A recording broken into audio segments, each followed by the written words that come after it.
Muy buenas tardes a todos. Vamos a dar comienzo formalmente a la actividad del día de hoy del Seminario de Sociología Jurídica del Instituto de Investigaciones Jurídicas y Sociales Ambrosio Lucas Gioja, de la Facultad de Derecho de la Universidad de Buenos Aires.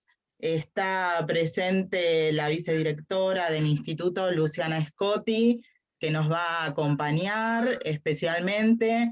Así que, Luciana, antes de continuar con la introducción del seminario y las temáticas específicas y la presentación de Felipe Fusito, te paso la palabra a vos para que nos des la bienvenida. Bueno, muchísimas gracias, Laura. Bienvenidos a todos, a los que están también por el canal de YouTube. Para mí es un placer, como siempre, para nosotros, también hablando en nombre del director, el doctor Marcelo Alegre, contar con este seminario que ha iniciado virtualmente desde el año pasado, más allá de que estaba aprobado un poquito antes, pero su actividad justo tocó empezarla en este contexto y ha tenido ya frutos súper interesantes y he participado, de hecho, de varias de las reuniones, y hoy, ni que hablar, que vamos a contar con el doctor Felipe Fusito, investigador de nuestro instituto y referente de investigación de sociología jurídica en nuestra Facultad de Derecho, así que para nosotros es un gran placer, y en este tema, por cierto, tan actual, y creo que en mayor o menor medida a todos nos interesa y nos involucra, hoy más que nunca, como es el tema del teletrabajo. Así que seguramente vamos a pasar una jornada muy, muy interesante, y gracias, Laura, por permitirme compartir con ustedes estas poquitas palabras. Bueno, muchas gracias, Luciana. Bueno, como concluimos en el cierre del Seminario de Sociología Jurídica del Instituto Gioja en el ciclo 2020, en el cual expusiera al profesor titular de Teoría del Derecho y Sociología Jurídica, Enrique Zuleta Puseiro, con el tema sobre acceso a justicia hacia un nuevo paradigma, mapa nacional de necesidades jurídicas insatisfechas, continuamos con la apertura entonces de este ciclo 2021, abordando tanto las dimensiones teóricas como empíricas de distintas áreas temáticas del derecho, la sociedad digital y estudios sociojurídicos empíricos para una reinterpretación del pensamiento sociojurídico clásico y moderno. Agradecemos el interés y la participación de integrantes de nuevas y distintas instituciones y asociaciones nacionales e internacionales por el auspicio y la participación del seminario, la Fundación de Estudios para la Justicia, la Asociación Asiática de Estudios de Derecho y Sociedad, el Centro de Estudios de Sociología Jurídica de Cardiff University, y reforzamos nuestro agradecimiento a las asociaciones que ya lo venían haciendo desde el año 2020, el Comité Internacional de Sociología Jurídica de la Asociación Internacional de Sociología, el Instituto Internacional de Sociología Jurídica en ONIATI, la Asociación Brasileña de Sociología del Derecho, la Asociación de Magistrados y Funcionarios para la Justicia de la Nación, Consejo de la Magistratura, Asociación Argentina de Filosofía del Derecho, al Departamento de Ciencias Sociales, que siempre auspicia y organizamos actividades, al Departamento de Filosofía del Derecho y a la Sociedad Argentina de Sociología Jurídica. La actividad académica titulada Teletrabajo, vida laboral en transición entre lo público y lo privado, rutinas, comunicación y eficiencia, que como decíamos con Felipe, se ha convertido en un título muy extenso, pero muy atractivo a la vez, que desarrollaremos en el día de hoy, en el que celebramos la apertura del ciclo 2021 del seminario. Bueno, tiene como conferencista al profesor titular consulto de la Universidad de Buenos Aires, especialista en sociología jurídica, el doctor Felipe Fusito, a quien agradezco la generosa aceptación de compartirnos sus estudios sobre un tema de relevancia para nuestra comunidad académica, como decía Luciana, y asimismo de relevancia nacional e internacional. De hecho, este es un tema que, como le compartía telefónicamente a Felipe cuando conversamos acerca de la propuesta de abordar esta temática, surgió como dentro de una lista de temas que estaban previstos para trabajar en el ámbito del Comité Internacional de Sociología Jurídica, este año 2021 en Lund, Suecia, pero se postergó y se postergó para 2023, aunque la agenda sigue siendo la misma, Derecho y Sociedad Digital, y entre los temas está el tema de teletrabajo, vida laboral en transición. Bueno, a Felipe, muchos de los que están compartiendo nuestra actividad del día de hoy lo conocen, y quienes no, me gustaría decir 2 o 3 cuestiones que tienen que ver con que Felipe ha publicado y brindado un sinfín de actividades académicas, permitiendo a profesionales de campos diversos de las ciencias sociales conocer sus trabajos empíricos y teóricos sobre organizaciones, enseñanza del derecho, profesiones jurídicas, administración de justicia y muchísimos otros temas relativos al derecho administrativo, derecho laboral, derecho procesal, y fundamentalmente ha contribuido con sus aportes al enriquecimiento de nuestra disciplina tan querida, la sociología jurídica. Los invito a leer el extenso y relevante currículum de Fusito, que no lo vamos a compartir porque nos llevaría casi la hora y media que tenemos prevista para el seminario. Entrando al tema de nuestra convocatoria, podemos decir que el mundo atraviesa un nuevo contexto social y laboral sin precedentes. El COVID-19 nos obligó a cambiar las relaciones laborales en forma abrupta, e inmersos en esta nueva modalidad laboral, necesitamos acelerar el regreso al trabajo en forma eficiente y segura, así como dar continuidad al teletrabajo. Por ello es que reunimos a expertos de reconocida experiencia para conocer el punto de vista de la administración pública. La ley 27.555 del régimen legal del contrato de teletrabajo regula en Argentina la forma de organización del trabajo que se ha denominado teletrabajo, y desde entonces se han creado comisiones, protocolos, reglamentaciones, resoluciones y pautas para la aplicación del teletrabajo en distintos ámbitos públicos y privados. A modo de ejemplo, en el ámbito de los consejos de la magistratura, estas normativas establecen principios rectores como recomendaciones de buenas prácticas para la aplicación del teletrabajo por parte de las autoridades que ejercen la superintendencia del Poder Judicial de la Nación y de los poderes judiciales provinciales y locales. Garantizan para las personas que trabajan o prestan servicios en lugares distintos al establecimiento del empleador mediante la utilización de tecnologías de la información y comunicación, el goce de los mismos derechos y obligaciones respecto de aquellos trabajadores que se desempeñan bajo la modalidad presencial. Asimismo, resaltan el respeto de la jornada laboral con las tareas de cuidado, el relevamiento de quienes se encuentren bajo la modalidad de trabajo remoto, la capacitación, el derecho a la desconexión y el control de asistencia.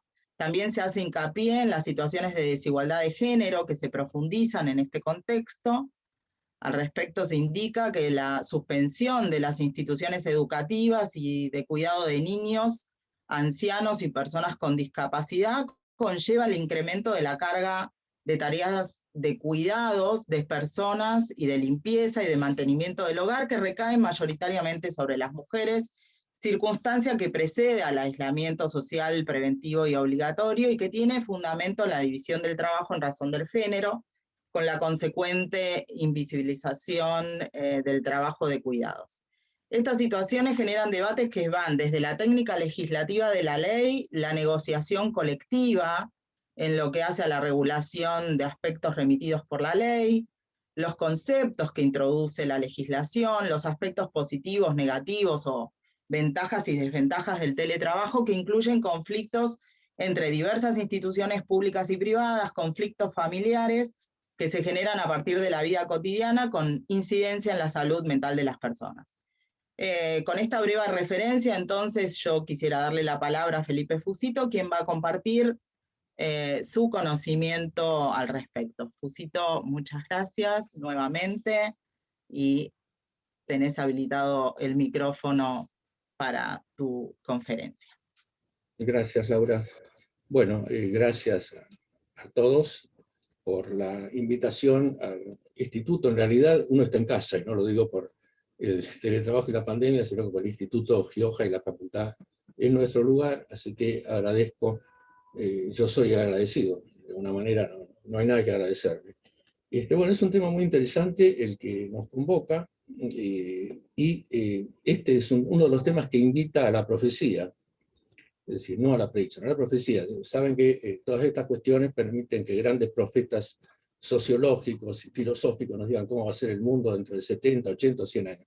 En general ninguno vive como para saber cómo se equivocó, pero si ustedes recuerdan, los que anunciaron que la aviación no iba a tener futuro, que la televisión era un invento tonto, luego que iba a suprimir a la radio, etc. Es decir, siempre los profetas se equivocan. El único que no se equivocó tanto fue Orwell, lamentablemente, en cuanto a las tecnologías que él imaginó, que efectivamente pueden llevar a la sociedad cerrada. Precisamente me parece que uno se equivoca en las profecías porque coloca la nueva tecnología o el invento de que se trate en un contexto social actual. Es decir, si uno mira, por ejemplo, las fotos cuando se imaginaba la telefonía a distancia, etcétera, se ve cómo las personas visten como en su época, actúan a veces, si es algo más que una foto o un dibujo, actúan como en su época. Es decir, lo que cuesta, aunque se pueda anticipar la tecnología, es ver cuáles son las condiciones sociales que la acompañan, que no tienen nada que ver con las condiciones sociales de la persona que está pensando la sociedad del futuro, salvo, por supuesto, que sea una ciencia ficción muy avanzada, donde ya puede pensarse cualquier cosa. Entonces, esto es evidentemente algo que ya tenemos, que ya teníamos antes de la situación pandémica y con la cual tenemos que convivir y que se va a agravar en algunos puntos, pues yo no soy un gran entusiasta por definición de las tecnologías, y en este caso voy a decir por qué, lo que no quiere decir que sea pesimista, pero tenemos las cuestiones derivadas de la inteligencia artificial que están recién en los comienzos respecto del control que pueden llegar a tener de nosotros. Entonces, tengo una cierta preocupación de las situaciones de control que generan estas nuevas tecnologías que en la cuestión del teletrabajo se notan. Por otro lado, el teletrabajo no es solamente lo que marca la ley, porque muchos de nosotros estábamos ya en el teletrabajo desde antes, y esta tecnología va a continuar, para bien en parte y para mal en otras, en actividades como la abogacía, la medicina, etcétera, donde la presencialidad es importante. En primer lugar, tenemos las definiciones ya de la OIT, cuando habla de trabajo a domicilio, convenio 96, que está vigente en la Argentina, que se refiere a, digamos, el supuesto genérico del cual el teletrabajo es una especie. El trabajo a domicilio está pensado en cuanto a las relaciones del trabajador con el empleador, la distancia en el lugar de trabajo, etc. Y muchas de estas cuestiones están incorporadas al teletrabajo con la incorporación de las tecnologías. Entonces tenemos ese convenio que no hay que perder de vista, y tenemos también la ley y el reglamento que damos por conocido. Además, Laura ya anticipó algunas de las cuestiones. Lo importante en este caso para el trabajador sería el eventual supuesto, y por supuesto que vamos a ver cómo se va a ejercer, el derecho a la desconexión, el derecho a no recibir mensajes fuera de tiempo, digamos, el derecho a la intimidad, y algunas cuestiones voluntaristas que siempre le llaman la atención a uno cuando mirando de la sociología. El decreto, por ejemplo, que es voluntarista, cuando dice que hay que promover la participación de los varones en las tareas de cuidado. En el caso de cuando la persona de teletrabajo tiene cuidado de niños, bueno, esto es interesante que se promueva por decreto, porque evidentemente esto es una cuestión social que ha costado mucho y no se ha impuesto por ningún decreto, es decir, ha provenido de algunas clases medias desde la generación anterior y se ha ido extendiendo lentamente. Ahora que esto se promueva por medio del trabajador o el sindicato o la empresa me parece un tanto extraño, porque además es una intrusión, nos guste o no, en la vida privada. Es decir, el que tiene una familia de tipo simétrica, como llamaban los ingleses en las últimas décadas del siglo pasado, va a lograr esto. El que no, me parece que el decreto no va a poder promover demasiado, y los empleadores tampoco, porque son cuestiones que exceden el marco reglamentario y legal. También tenemos el tema de la capacitación, pero entendamos que este teletrabajo pensado con tecnologías no es para todos, es para sectores que tienen una educación media aceptable, personas que superan ya el nivel de alfabetización común, y además que quién sabe no necesiten ser capacitados salvo en el programa concreto que se utilice en el caso, que esa capacitación ya la tengan por una formación general. es, digamos, por ahora, está pensado como un trabajo de clase media. Está muy bien el flyer de la presentación de esta charla, porque efectivamente nos presenta una mujer de espaldas, trabajando con cuadros atrás, y efectivamente es típica representante de la clase media, no de ninguna otra clase. Pero esta situación, digamos, entre el trabajo en general, nunca incluye, cuando estamos hablando del tema, a los usuarios, a los clientes, a las personas que son en definitiva los destinatarios del trabajo, que también habría que incluirlos en un análisis social. No es solo empleador-trabajador, sino que es también la persona que va a ser el destinatario, que en muchas cuestiones de función pública, por ejemplo, son verdaderamente los interesados y los que pueden sufrir mucho más las consecuencias de la distancia que la presencialidad, lo que no habla necesariamente bien de la presencialidad. Me permite decir alguna cosa después. En realidad, si uno piensa en el trabajo a domicilio, tendría que decir que el trabajo fue a domicilio, siempre fue domiciliario, hasta que la revolución industrial hizo que el capital necesario para realizarlo quedara fuera del alcance de un artesano, y a partir de ahí, al no poder tener un telar mecánico ni una máquina de vapor, se instrumentara la fábrica. Tenemos el urbanismo como consecuencia, pero en tiempos anteriores todo trabajo era domiciliario. De esto se exceptuaba solamente los grandes emprendimientos. Sabemos que la República de Venecia tenía grandes astilleros, y tenía no solo esto, sino que tenía en toda la costa italiana, tenía lugares para reparaciones de los navíos, y esto estaba permanentemente dispuesto.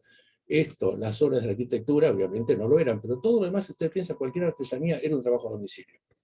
Nosotros pasamos del trabajo a domicilio a la centralización en una sede laboral, y simultáneamente, posterior a la Revolución Industrial, con los Estados-nación, las burocracias, que eran entes más o menos dispersos, aparecen como centrales en las nuevas sociedades. Entonces tenemos la administración pública y la actividad privada centralizadas como un fenómeno, diríamos, moderno, pero que pasa a todas las etapas de la modernidad, porque cualquiera que pueda recordar o que pueda tener información sobre la vida en el siglo XX, sabe que el trabajo a domicilio existía.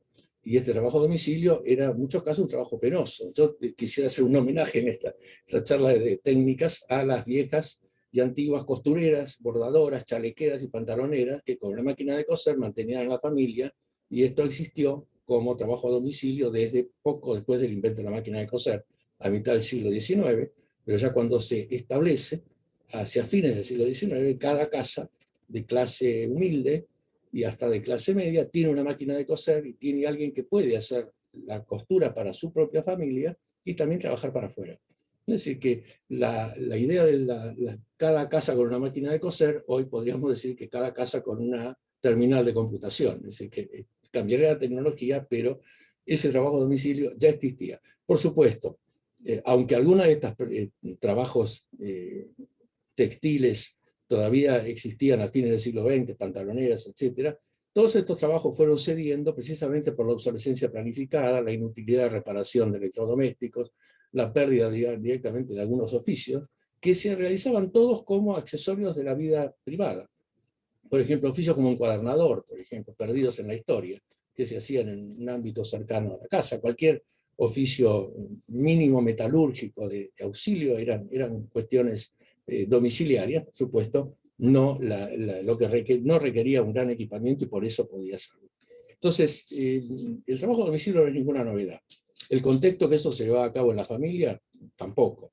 Y la imagen de la costurera con su máquina de coser y con todos los chiquitos alrededor dando vueltas, tampoco es nuevo. Más aún cuando la escolaridad no era obligatoria y tampoco había dónde mandar a los chicos. Así que hay una serie de problemas que son históricos y cuidado que no creamos a veces que se ha descubierto algo, ha cambiado el mundo, porque podemos reproducir algunos fenómenos históricos también. Entonces, tengo una duda sobre la idea de novedad. ¿Cuáles pueden ser las desventajas o desventajas, que es el tema que más se discute hoy? ¿Ventajas o desventajas? Bueno, la primera ventaja general es evidentemente el no traslado. Ventaja general, que es algo para los transportistas, evidentemente mejora el ambiente, ahorra tiempos, etc.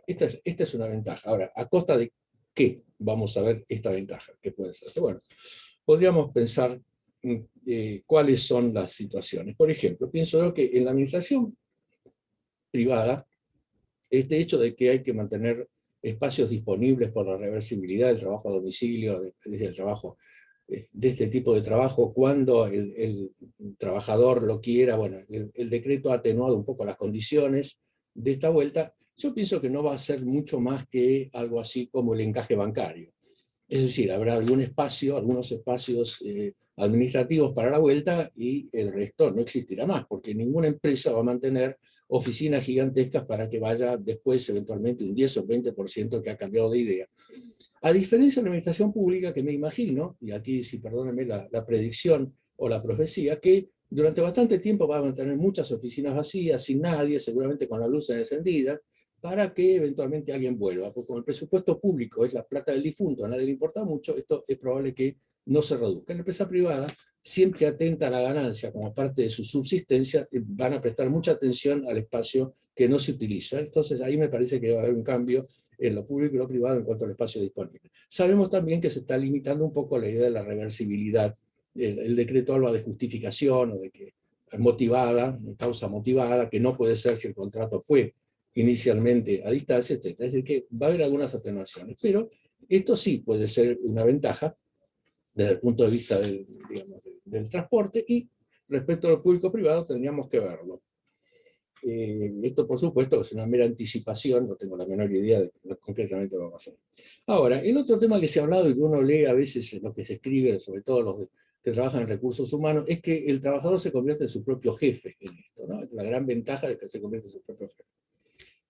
Bueno, en primer lugar, no sé si esto es así, si compensa el hecho de tener que hacerlo en el ámbito de la familia. Se está suponiendo a una familia, un ámbito familiar permisivo, amplio, acorde a las circunstancias del trabajo, pero dejémoslo de lado. Ahora, cuando uno va a ser su propio jefe, tiene que tener ciertas particularidades aprendidas en la historia personal, en la disciplina escolar, o otras palabras que hoy, si las digo, los modernos pedagogos me van a criticar, pero cierta disciplina del trabajo es necesario para la autodisciplina, el autocontrol, la motivación, etc. Estas cuestiones son necesarias cuando uno dice que va a ser su propio jefe. Si no tiene estos datos de autosustento que reemplazan de alguna manera el control externo, entonces va a ser un poco difícil que pueda ser su propio jefe. Además, hay otra cuestión que ya fue analizada por la sociología organizacional hace por lo menos 60, 70 años. Hay que ver si la gente quiere ser su propio jefe, porque el que no es su propio jefe y delega la supervisión, de alguna manera alivia un poco su responsabilidad. Que me digan lo que hay que hacer y yo estoy cumpliendo órdenes, por lo tanto, no soy responsable. Uno tiene que pensar también en el empleado de calificación media, que tampoco quiere ser el jefe ni quiere hacerse cargo de las responsabilidades inherentes a su trabajo. Que le digan lo que hay que hacer, él lo va a hacer. Entonces, esto de que va a ser su propio jefe, hay que ver si uno quiere, tiene la motivación, el interés, y si le conviene, desde el punto de vista de hacerse cargo de los errores que de otra manera podría disculpar. Y que aquí también hay que analizar un poco las técnicas de automotivación, por un lado, y la voluntad que puede tener la persona, porque la motivación no solo se influye desde afuera, se influye desde afuera, es algo interno. Por supuesto, depende del trabajo, pero un trabajo rutinario, uno puede pensar que mucho de este teletrabajo es un trabajo rutinario. ¿Cuál es la motivación que puede tener más allá de la base de la pirámide de Maslow, aquella idea de que uno trabaja por dinero, como decía Taylor?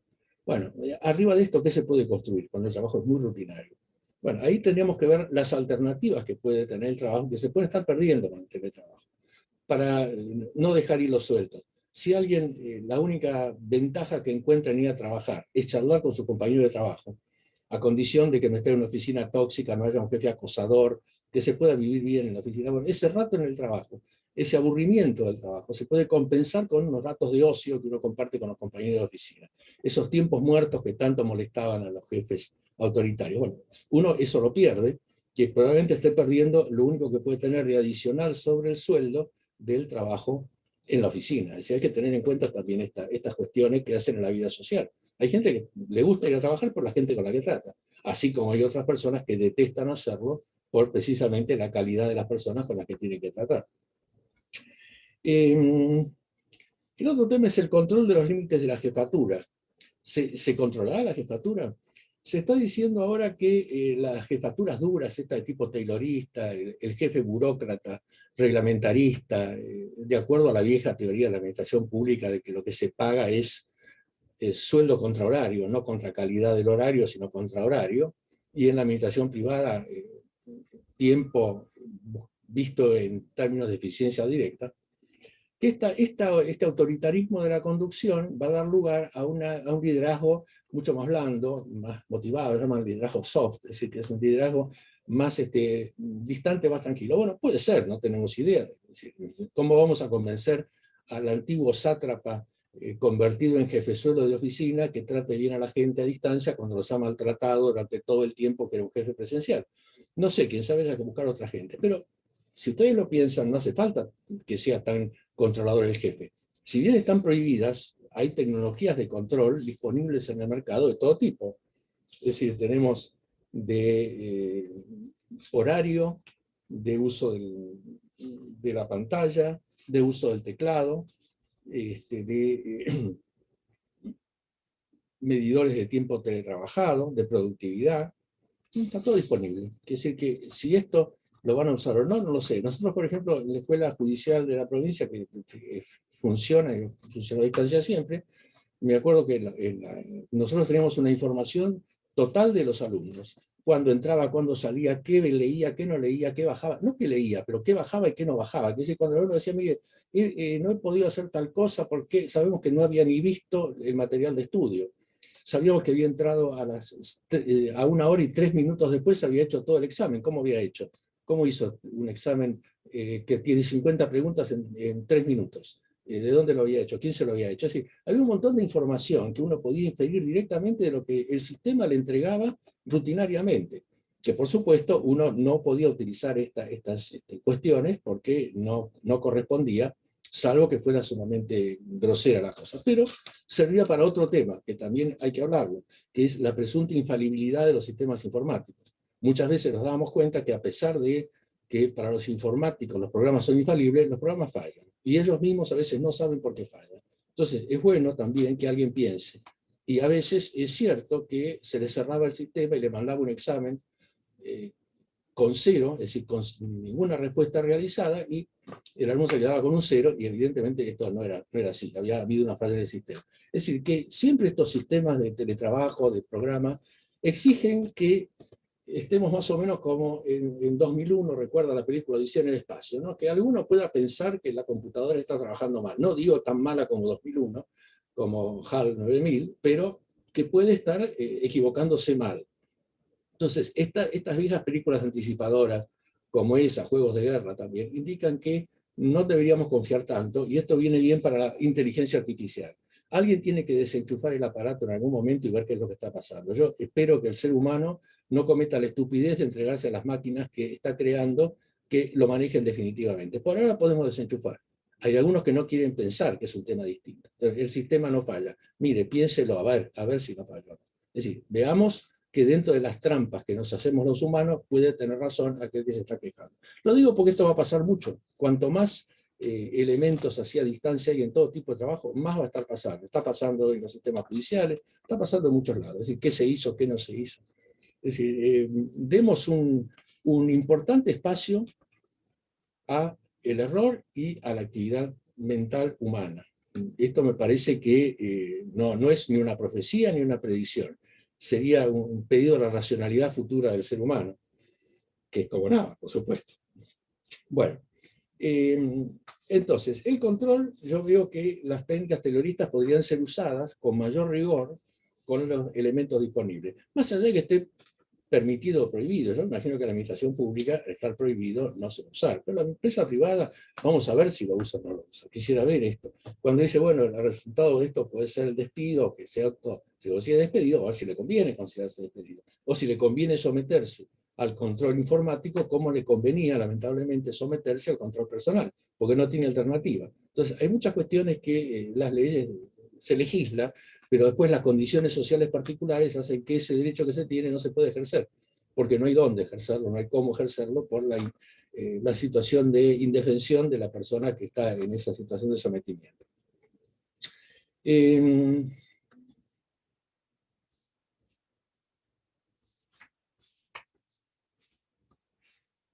Eficiencia, el tema de la eficiencia. Bueno, yo pienso en esto, que la eficiencia también está muy vinculada al tipo de trabajo. Uno pues ya están las cuestiones si el trabajo presencial es mejor que el telegrupo de trabajo. Bueno, depende qué tipo de trabajo. Evidentemente hay trabajos que se pueden hacer en soledad, pero hay trabajos que la presencia física hace al trabajo mismo. Cuando digo presencia física, digo presencia física. Por ejemplo, acá yo veo una serie de pantallas en las cuales hay unas personas que miran, otras personas que ponen fotos, otras personas que están con la pantalla apagada y el micrófono apagado. Es decir, la presencialidad de estos grupos es una presencialidad dudosa, aunque este es un grupo voluntario, aunque fuera un grupo de trabajo. Yo muchas veces no sé qué están pensando, haciendo las personas que están en ese momento en la reunión conmigo. Es decir, no me queda claro. En la presencialidad uno puede estar ausente psicológicamente, es decir, realmente puede poner la cara y puede estar, pero uno tiene muchas percepciones del físico de la otra persona y percibe muchas cosas en un ambiente común. Acá lo que nos está fallando es el ambiente común, cada uno en su espacio individual. Entonces el trabajo colectivo me parece que no funciona de esta manera. Será muy cómodo, por supuesto, reunirse con gente muy lejana a fines de no obtener un resultado concreto. Cuando no hay que obtener un resultado concreto, a mí me parece que la presencialidad es fundamental, por muchos temas. Primero porque este sistema nos quita la intimidad.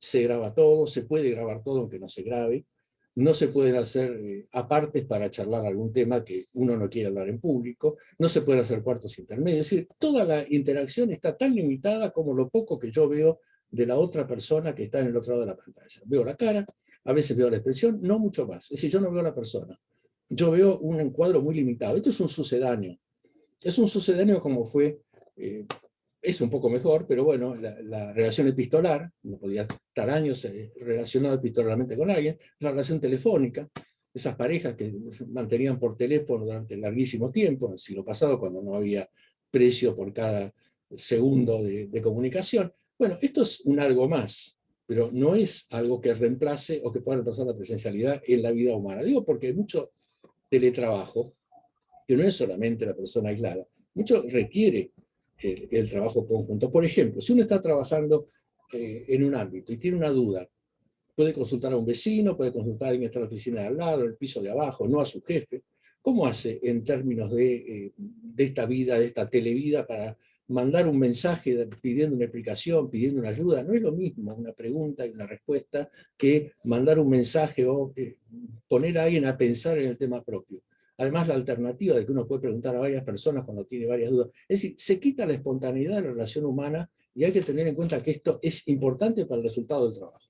Por supuesto que vamos a concluir respecto de esto, como se está concluyendo ahora, que la solución híbrida de horas de presencialidad o días de presencialidad y días de trabajo en el domicilio va a ser la más adecuada de acuerdo al tipo de trabajo. Es decir, que ni aislamiento total ni oficina total. Eso es probable que esta sea la solución de este problema, pero de ninguna manera la distancia va a poder reemplazar esto, y entendámoslo como una situación de emergencia, pero nada más que esto, ¿no? Porque si no la calidad va a disminuir, esto es claro.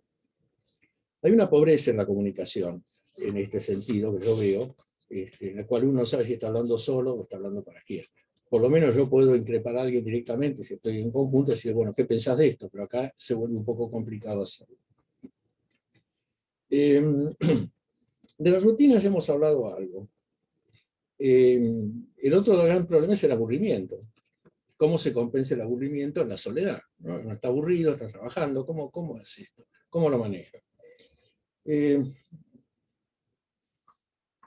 Supongamos, por otro lado, que las personas, vayamos a la idea de que las personas no son nada iguales y que también hay posibilidades de que tengamos que analizar las preferencias de las personas respecto de la posibilidad de estar trabajando solo o de estar trabajando en grupo. Tomemos dos tipos extremos, así simplemente para hablar. Por ejemplo, una persona que es introvertida. Es la típica persona que está en una oficina, que no le molesta, que le molesta que lo interrumpan, que no le gusta que le hagan chistes, no le gusta escuchar conversaciones, no le gusta que pongan música, quiere estar trabajando. Cada vez que alguien interrumpe es una molestia. Esta persona seguro que va a estar más cómodo porque va a tener exactamente lo que quiere, que nadie le venga a molestar salvo que sea un pedido concreto, específico al trabajo. en una punta. En la otra punta tenemos al extrovertido, a la persona que le gusta charlar, le gusta hablar, le gusta hacer chistes, le gusta parar a cada momento para conversar con uno, conversar con otro. Esta persona va a sufrir horrores en la soledad presunta de su domicilio. Esta persona necesita a las demás personas incluso para su propio equilibrio. Bueno, estas dos personas nosotros podemos colocarlas o no en el sistema sin prestar atención a su idiosincrasia. Porque esto hay que respetarlo, esto se ha visto en la oficina presencial. Es decir, se ha visto en la oficina presencial, bueno, habrá opciones que podrán permitirle a alguno seguir interactuando porque hace a su necesidad con sus compañeros de trabajo, y al otro estar trabajando, quién sabe, con más efectividad en la relativa soledad que le puede dar el teletrabajo. Ahora, para lo que es un trabajo en equipo, que sea necesariamente y totalmente el equipo, no me parece que esto sea bueno. Yo sé que los coreutas, por ejemplo, se desesperan y ahora tienen programas que les permiten, hay un programa Hamulus que les permite a todos los coreutas estar como si ensayaran en simultáneo. Nada que ver con otro sistema, porque realmente se pueden escuchar, no se superponen, sino que hace un conjunto que es casi parecido a estar ensayando juntos. Obviamente, casi parecido, esto es como una orquesta, suenan todos como que están, pero no están. Porque hay muchas cosas que está en la emotividad que se transmite cuando se está juntos que aquí no está. Pero bueno, existen programas como para compensar el drama de que, por ejemplo, un equipo que tiene que ensayar en conjunto no lo puede hacer. Bueno, también hay programas para esto. Pero todos se dan cuenta que son sucedáneos. Puede ser bueno, por ejemplo, si alguien tiene que ensayar con personas que están en otros países, eventualmente esto es muy bueno. Sin duda, es una posibilidad luego al encuentro cultural.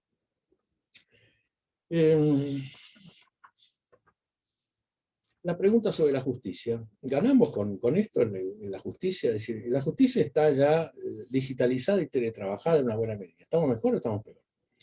En realidad, uno se ha pasado décadas diciendo que la justicia debía ser presencial, que el juez tenía que estar con las partes, que los abogados, el juez y las partes tenían que formar parte de un sistema de interacción directo, que las cuestiones tenían que discutirse en muchas cuestiones personales.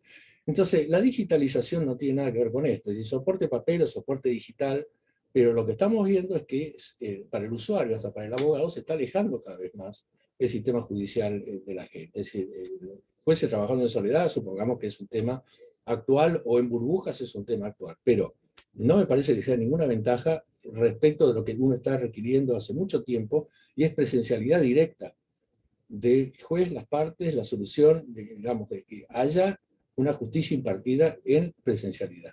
Es decir, acá estamos, este sistema ahora, por la pandemia, por lo que fuera, ha alejado más a los usuarios del sistema y hasta a los abogados de los jueces y del sistema judicial. Es decir, esto impide una interacción que nunca fue fluida y que ahora parece menos. Así que hay que tener cuidado con esto, porque para el futuro yo creo que, lejos de estar contentos por las tecnologías digitales, habría que darse cuenta cómo esto nos perjudica para la presencialidad. Más allá, por supuesto, del soporte digital, de la documentación, de la discusión sobre lo imprimimos o no lo imprimimos, valioso respecto al medio ambiente, pero bueno, es decir, esto dejémoslo al paso de las generaciones. Pero la presencialidad no.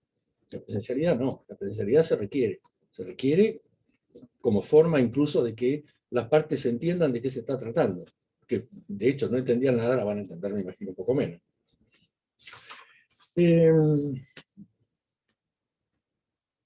¿Qué podrá pasar? Bueno, me parece que en algunas cuestiones va a haber ventajas. Por ejemplo, para mí el trabajo con las tecnologías de información pueden ser buenos hoy o para el futuro, para las personas que tengan mayor calificación profesional, mayor motivación, mayor independencia, mayor autocontrol, mayor espacio físico personal, que no hemos hablado de esto. ¿Quién supone cómo es el espacio físico personal de cada uno? ¿Qué sabemos cómo la gente está y qué ámbito tiene personal para poder llevar a cabo el teletrabajo?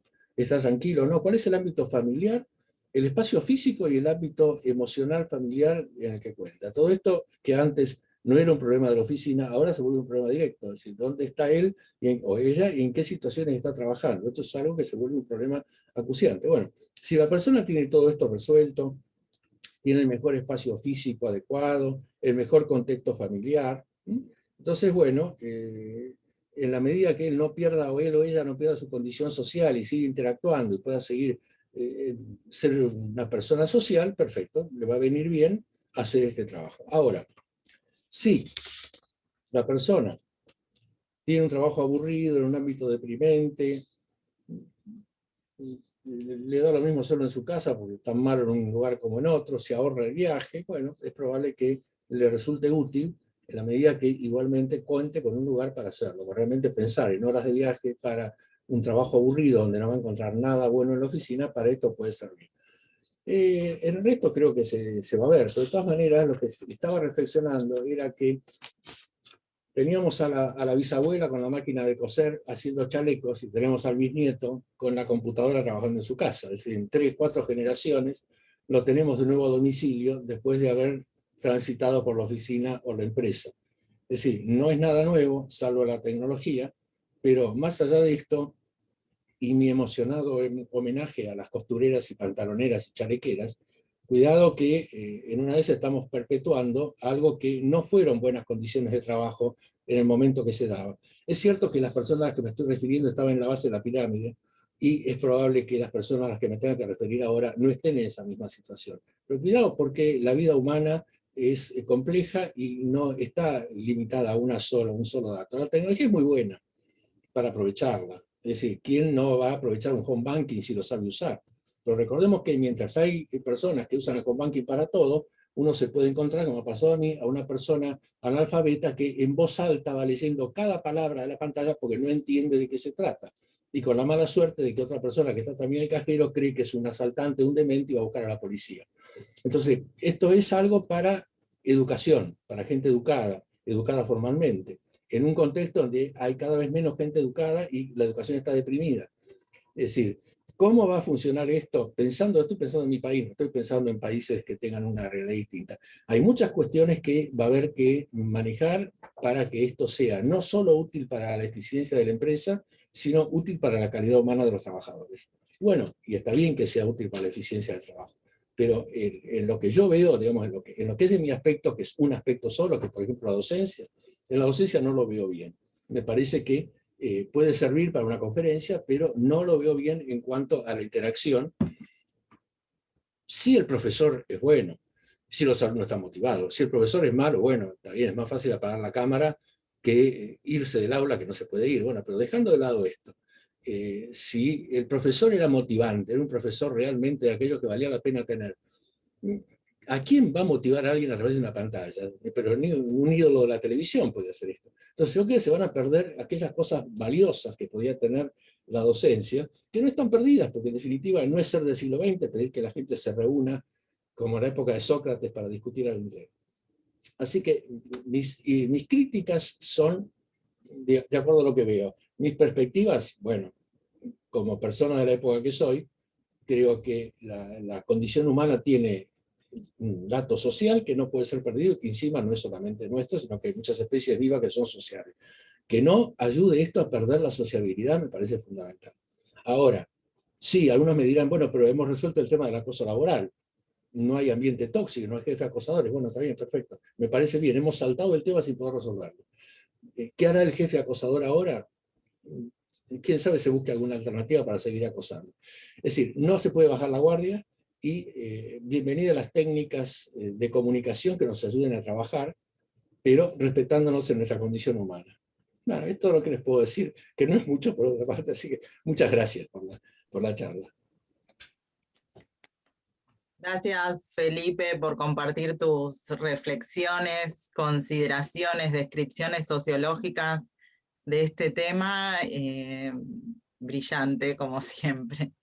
Y bueno, me parece que siendo que hay muchos colegas que están compartiendo este espacio para escucharte, afectos y demás, es el momento oportuno para abrir el debate, comentarios, reflexiones, otras miradas críticas, en fin, así que pueden abrir sus micrófonos, levantar la mano como les resulte más cómodo y abrimos el debate.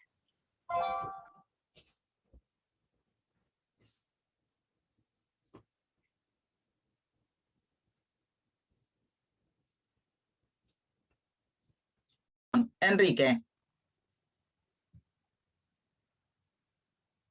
Tiene el micrófono apagado. Buenas tardes a todos. Buenas tardes. Efectivas las reflexiones de Felipe. Felipe, a mí me gustaría iniciar las preguntas pidiéndote que ampliaras un poco tu visión del impacto de las nuevas tecnologías y el no presencial y el virtual en la enseñanza del derecho, la experiencia nuestra y las perspectivas que tenés. Vamos a iniciar un ciclo presencial en las próximas semanas y ¿has reflexionado sobre todo esto? ¿Cómo ves las posibilidades, fortalezas, debilidades, oportunidades, riesgos Yo de diría todo esto? más allá del tema pandémico, que me parece que la facultad tiene espacios como para poder controlar la cantidad de gente que hay en un aula y la ventilación, que sería el dato que nosotros tenemos que manejar en este momento. Acabada esta situación, me parece que la presencialidad es un tema importante. Le diría que ahora que ya tenemos esta experiencia, quién sabe, tampoco uno debe ser un fanático de la presencialidad en el sentido de decir, bueno, presencialidad o nada. Puede haber alguna conferencia a distancia, tampoco es tan sustancial, pero creo que en la actividad docente la interacción personal es fundamental. Entonces, creo que hay cuestiones que a mí me ha resultado complicado manejar, que es la evaluación, por ejemplo. Cómo se evalúa a distancia, algunos que me comentaban, profesora que acá está presente, que han buscado la alternativa de poner 2 cámaras, casi hacer poco menos que un panóptico para ver si las personas se copian o no. Es decir, volver a un sistema policial para tratar de controlar a la gente. A mí no me gusta para nada. Es decir, me parece que la evaluación tiene que ser parte de un proceso formativo, no un proceso persecutorio carcelario. Así que hay cuestiones que me parece que es importante habilitar la presencialidad. También el diálogo. Ahora, no niego que es posible que parte de esta enseñanza se pueda dar a través de canales. Lo que veo es que la participación es distinta. Es decir, si hay poca gente que se atreve a hablar cuando a veces es una reunión conjunta, a veces hay menos gente. Y peor todavía, si hablan todos juntos no se entiende nada y es complicado ordenar. Es decir, me parece que cuando se trata de transmitir una información que sea lineal, que no tenga muchas connotaciones emotivas, y que haya un solo canal habilitado por vez, como es este, bueno, me parece útil porque la gente no está tampoco a la vuelta de la esquina de la facultad para ir. Ahora, no me parece que esto pueda ocupar todo el espacio de una materia o de un ámbito. Deben encontrarse en la materia, no en alguna materia así, no. Deben encontrarse profesores y alumnos en un ámbito presencial, incluso para conocerse, porque yo dudo mucho que esto implique mucho conocimiento del otro, ¿no? Sí, la verdad que a mí no me quedaría nada de un profesor si lo conociera a través de esta manera. Me parece que lo tengo que conocer personalmente. Así me han quedado en mi historia de alumno. No me hubiera quedado nada, me imagino, si hubiera recordado una pantalla. ¿Qué sé yo? Así que, sí, la reflexión es esta, y creo que alguna vez la hemos hablado en algún contexto de una comisión.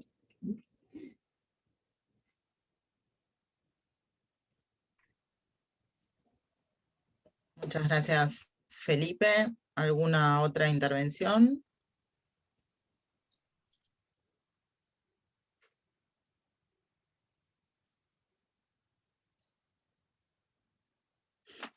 No sean tímidos, anímense a hablar. Yo tengo una pregunta, ¿qué tal? ¿Qué tal, Carolina? ¿Cómo estás? Bien, Adelante. bien. Un placer la charla, muy interesante todo. Y me gustaría saber, porque no hay mucha proyección, o sea, ¿cuándo sabremos si esto se podrá imponer de manera definitiva o no? A mí particularmente me rinde muchísimo más trabajar de home office, me concentro más, me rinde más el tiempo, me da más ganas también de profundizar en el trabajo que hago, porque bueno, justamente por ahí era más de las características de la persona que por ahí no soy tan extrovertida o que no disfruto tanto del tiempo de la charla en la oficina, ¿no? Bueno, no sé si tendrá que ver con eso, pero me rinde mucho más y bueno, me gustaría saber si hay alguna herramienta que uno podría alegar o alguna normativa como diciendo, bueno, preferiría seguir de esta manera. Yo creo que el tiempo va a ir aclarando las cosas y el autoritarismo como dato cultural va a ser el ingrediente fundamental.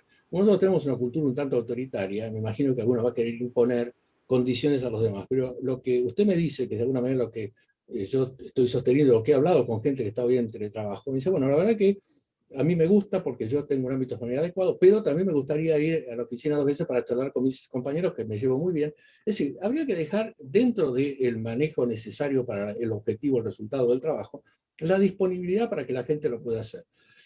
Por supuesto que siempre va a haber algunos que van a usar la opción más cómoda que le resulte. En la medida que no se mida la eficiencia, esto también va a pasar. Pero pasaba en la oficina presencial. Es decir, cuando alguien no quiere trabajar, se va a buscar mil cuestiones para no hacerlo. Ahora, si somos democráticos en el sentido más amplio de la palabra, bueno, el tiempo nos va a decir que las personas van a estar más cómodas en alguna manera y menos cómodas en otra, y van a ir eligiendo y van a ir proponiendo.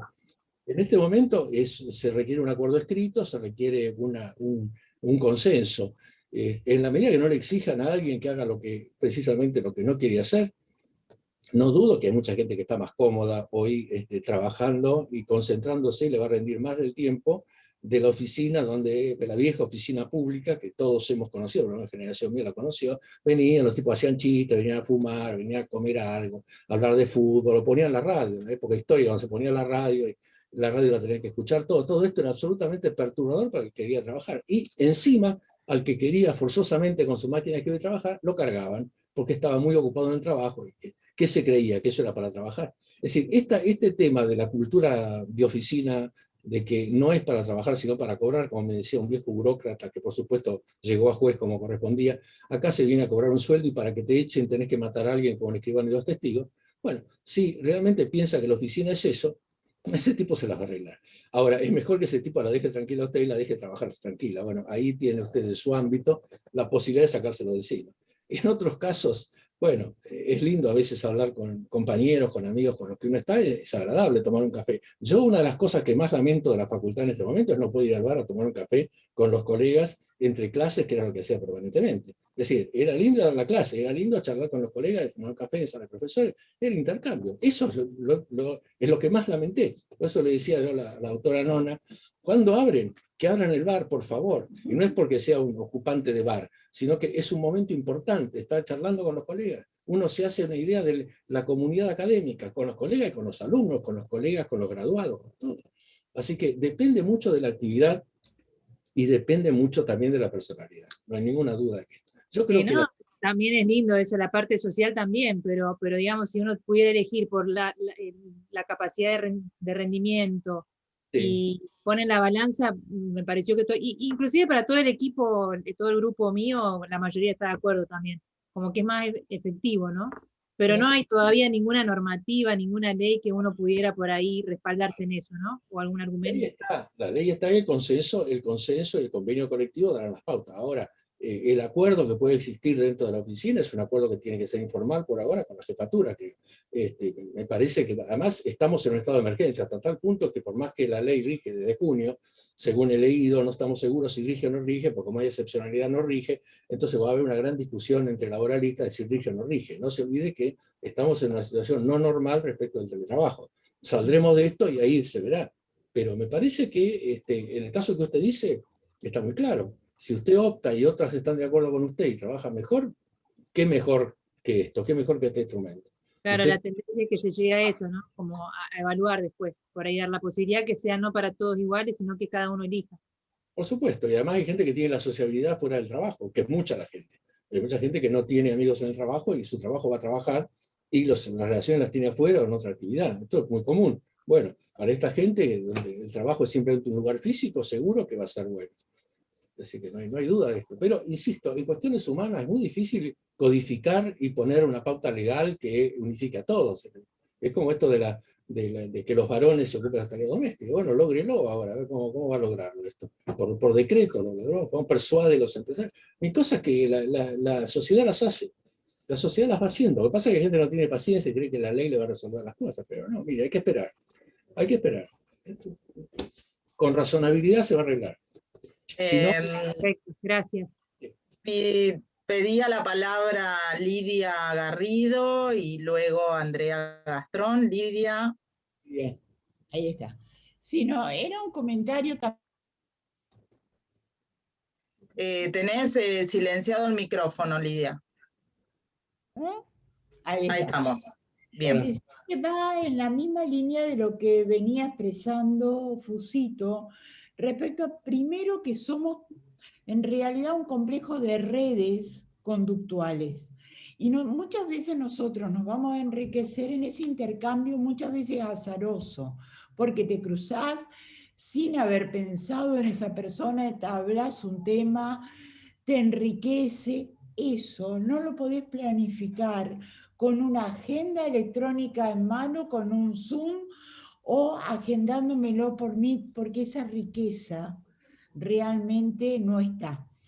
Si se puede o no ir a un sistema mixto en materia de clases y en materia laboral, yo creo que es lo ideal, porque entonces cada uno de nosotros va buscando el espacio y va buscando dónde y cómo se siente más eficiente, y a la vez se ve los resultados, y el empleador o el que está del otro lado jugará.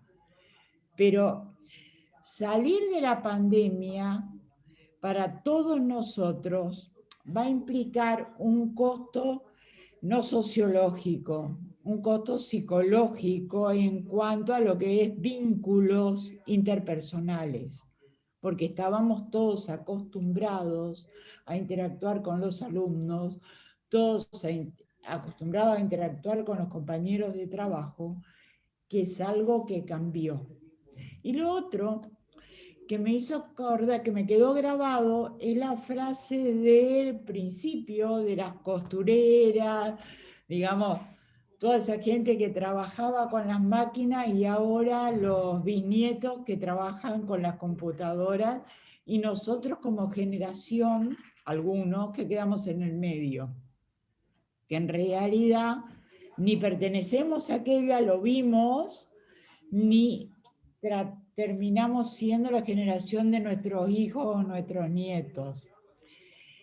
Y tratar de entender qué quieren ellos, porque ahí hay precariedad laboral. Si lo miramos desde el derecho laboral, que no es mi fuerte, lo aclaro, pero va a haber mucha informalidad, mucho empleo por resultado o mucho empleo del que llamamos empleo negro, porque no voy a poder ejercer control de si eso es un contrato de trabajo bien hecho, real, etc. En lo que estábamos hablando hoy, todos partimos de la idea de un teletrabajo formal, pero el teletrabajo informal va a ser la mayoría. Y en lo último, el hábitat. Nosotros estamos pensando, mirándolo desde nosotros, profesores, investigadores, gente del Poder Judicial, abogados, lo que quieran. ¿Y qué tal si fuéramos una familia de 7 habitantes en 20 metros, de los cuales 3, 4 tuvieran que hacer teletrabajo? Va de suyo que no van a elegir el teletrabajo, porque el hábitat se les vuelve insalubre. No, nada más. Al final me voy con, digamos, me voy con más baño de realidad con el que había venido, pero gracias. De acuerdo, gracias, Lidia. Felipe, está silenciado tu teléfono, Sí. tu micrófono. Sí, le dije gracias a Lidia y a Andrea. ¿Querías hablar?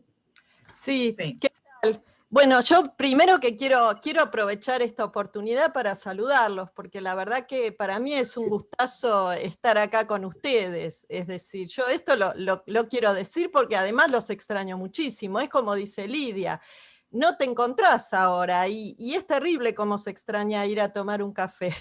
Entonces, quiero decir, pero además tengo alguna duda, porque yo también estuve reflexionando muchísimo sobre esto de los tiempos, entre comillas, muertos, ¿no? Que de muertos creo que no tienen nada. Son tiempos muy vivos, me parece a mí.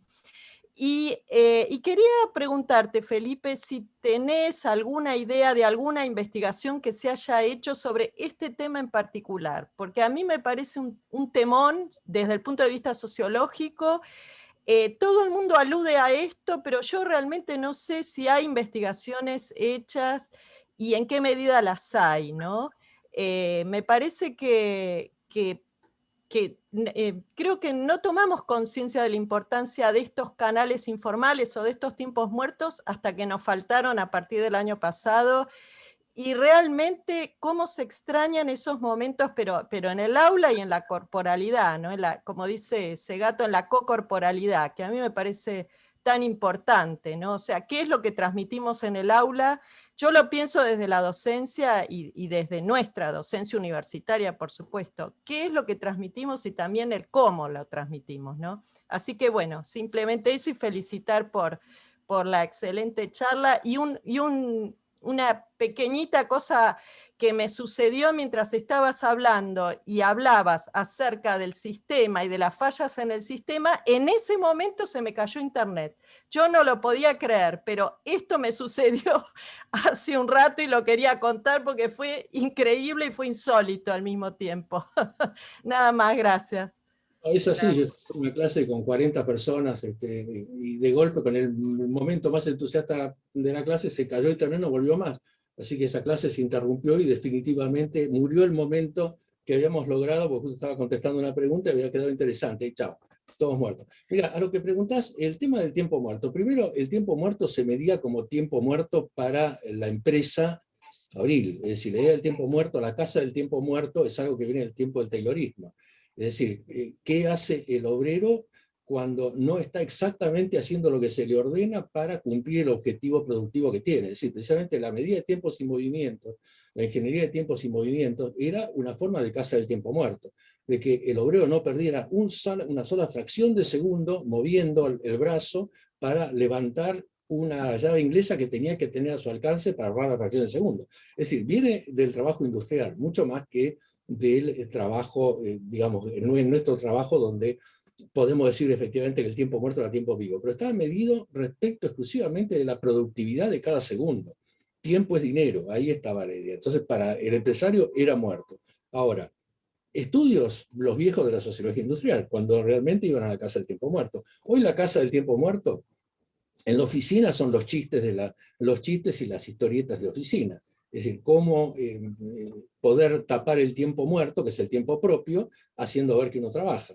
En la época del saco, colgar el saco en el asiento, muchos papeles arriba del escritorio, gran movimiento. ¿Por qué? Si el escritorio estaba vacío, pues demostraba gran eficiencia del trabajador, y hay que darle más trabajo porque evidentemente tiene tiempo muerto. Entonces, a la casa del tiempo muerto del eventual jefe acosador, la respuesta era gran confusión de trabajo y cara de muy atareado o situación de mucho atareo. Pero más allá de esos chistes de administración pública, en realidad el tema viene en la empresa privada. Y estudios que sean sobre administración pública de tiempo muerto no conozco, porque creo que a nadie le importa mucho realmente, ¿no? Así se parte del supuesto de que hay mucho tiempo muerto y no se trabaja por objetivos. Es decir, en la administración pública no se trabaja por objetivos, se trabaja por dinero a cambio de un horario. Por eso la huella, el reconocimiento facial, pronto será el reconocimiento del iris. Es decir, se sigue con la tendencia del control absoluto de la conducta de las personas. Va a ser muy difícil incorporar esta discrecionalidad mínima que nosotros tenemos en el ámbito domiciliario respecto del teletrabajo en la administración pública, porque es muy difícil. La administración sigue queriendo controlar. Ahora, ¿cómo? Siempre se le escapó a la gente, siempre se le escapó. ¿Cómo van a hacer ahora para que no se le escape? Y no sé, esto es una lucha no de clase, sino de persona a persona. Porque después de todo, un jefe razonable, como el que decía yo, este liderazgo suave, un jefe razonable que no grite, porque en definitiva, nosotros podíamos gritar en la presencialidad y podíamos insultar. Ahora no se grita ni se insulta, pero se mandan mails en cartelones colorados, y esto equivale a un insulto. Cuando uno recibe un mail colorado con todo escrito con letras mayúsculas, lo está insultando. Bueno, tengo el tiempo para contestar, pero también está la emoción. Tenemos un nuevo código de emociones ahora. ¿Cómo va a ser el empleado con el jefe acosador gritón, aunque le grite a través de la pantalla? No sé, no conozco nada. Veremos. Felipe, Romina Elba Rolón pregunta, ¿cómo ves esta situación, o en esta situación, los lazos de solidaridad entre los trabajadores, y por otra parte, qué pasa con la representación sindical? Yo creo que hay un problema en los lazos de solidaridad de los trabajadores, porque en realidad no es por la comunicación en el trabajo. Si ustedes recuerdan, ya que estamos, yo me acordaba de la película La clase obrera del paraíso, de Elio Petri, del año 70, donde está muy vinculada el trabajo y la locura, ¿no? Es decir, el trabajo y la locura. Y recuerdo la escena del taller, donde el ruido era tan infernal que nadie podía comunicarse ni siquiera con el obrero que ocupaba la máquina de al lado. Había que salir a hablar o a la calle o había que usar la hora del almuerzo. Pero existía, digamos, la relación sindical dada por la presencialidad. Yo creo que puede afectar realmente el tema sindical, el aislamiento de las personas. Recuerden ustedes que estos trabajadores domésticos, estos trabajadores a domicilio al cual me referí yo, eran los más desprotegidos que había en el sistema laboral. En un sistema donde no había protección laboral extensa, estoy hablando de hace un siglo, 70 años, eran los más desprotegidos, no tenían ninguna otra relación salvo con el patrón, el que les llevaba el trabajo y se llevaba después el trabajo de la casa. Así que me da la impresión de que los sindicatos van a tener que buscar alguna alternativa para compensar esto, como una forma de mantener la base de apoyo sindical. De lo contrario, la solidaridad obrera la veo complicada. Es decir, realmente la veo complicada. Es decir, la presencialidad es lo que hace al tema. Es decir, así que estoy con esa duda. Bueno, muchísimas gracias. ¿Alguna otra pregunta, comentario? Ya nos estamos acercando a la hora. Dolores Suárez Larrabure, bienvenida desde Tucumán, en directo. ¿Cómo estás? Gracias, Laura. Qué lindo verlo, doctor Fusito. Qué lindo ver a Enrique, Andrea, tantos amigos, ¿no? Bueno, estaba pensando en una situación que también estamos perdiendo con el teletrabajo, que es el trayecto. Yo hago mucha mediación y trabajo mucho con niños, niñas y adolescentes y sus papás, y muchas veces el trayecto implica el encuentro con el papá no conviviente, por ejemplo, ¿no? Y es algo que también se va perdiendo en esta situación de pandemia. Bueno, para los que somos tucumanos, transitar por las calles de Tucumán con los lapachos floridos y los azares también tiene su encanto. Ahora empieza una época bellísima en Tucumán. Entonces, esto también siento que tiene un costo, como decía Lidia, de salud mental, ¿no? Esto de no poder de alguna manera airearse, digo en el buen sentido, en ese itinerario que nosotros tenemos que significa el traslado. Y también he observado como docente situaciones que me han producido mucha angustia, no solo porque caiga internet, sino que en el momento del examen, por esto de las dos cámaras, a veces tengo una imagen muy clara de lo que está haciendo ese alumno por estar conectado. Y me ha pasado de ver una alumna en una zona absolutamente vulnerable, conectada en un lugar que me daba toda la imagen de que ella estaba en una situación poco favorable para llevar adelante su examen. Entonces, creo que también hay que hablar de esta solidaridad con el otro, más allá de la cuestión gremial, de todo lo que significa el quehacer laboral, ¿no? Me parece que acá hay resortes de solidaridad que deben estar danzando para que nosotros podamos entender qué hace el otro para poder ser parte de esta espiral laboral. Es cierto, estoy totalmente de acuerdo con la observación, el trayecto, y me recuerdo dos cosas. En primer lugar, dos temas distintos que podría haber mencionado, pero no lo hice. Uno es el tema de la mediación a distancia, la mediación prejudicial, la discusión si es posible una mediación teledirigida, que yo tengo mis dudas. Pero otro tema que está muy en boga ahora... Acá funciona muy bien, doctor, somos exitosos en ese tema. Me alegro. El segundo tema era la telemedicina. La consulta del médico a través de la pantalla o a través del WhatsApp. Realmente, yo no digo que la medicina presencial de los viejos galenos era buena porque podían estar una hora con el paciente y lo podían matar con una pócima, pero por lo menos le podían dar algún aliento, algo sobre su futuro, le podían agarrar la mano, lo podían consolar un poco. Hoy hay, por supuesto, la posibilidad de transmitir información médica de un médico al otro, nadie lo discute, pero salvo que lo comparemos con la pésima atención de los 2 minutos del médico de la obra social, ¿de qué me sirve a mí que un médico me mire por la pantalla? ¿Qué ve de mí el médico cuando me mira por la pantalla? El médico en algún momento tiene que mirar al paciente. No puede mirar solo los resultados, los análisis. Así como decimos que no puede mirar el juez el expediente, tiene que mirar a la gente en la cara, del mismo modo el médico tiene que mirar a la gente en la cara y palparlo, a ver cómo está. De lo contrario, la medicina se vuelve una cosa distante, lamentable y sobre todo no protectora. Es decir, el paciente necesita que el médico le dé una palmada en la espalda y dice, mire, va a andar bien. ¿Cómo lo va a hacer? ¿A través del WhatsApp o a través de esto? Es decir, yo creo que ahí tenemos otro problema, que es un trabajo, no está en el teletrabajo por la independencia del médico, pero tenemos un serio problema de comunicación, de solidaridad y de valor humano, que se está dando ahora y que tiene un costo psicológico también. Así que sí, usted abre a otros temas que también deberían estar acá, colocados arriba de la mesa, seguramente. Muchísimas gracias, Felipe. ¿Alguna otra intervención? Ya nos vamos acercando al horario previsto para la finalización del seminario, pero si alguien quiere hacer alguna pregunta, comentario.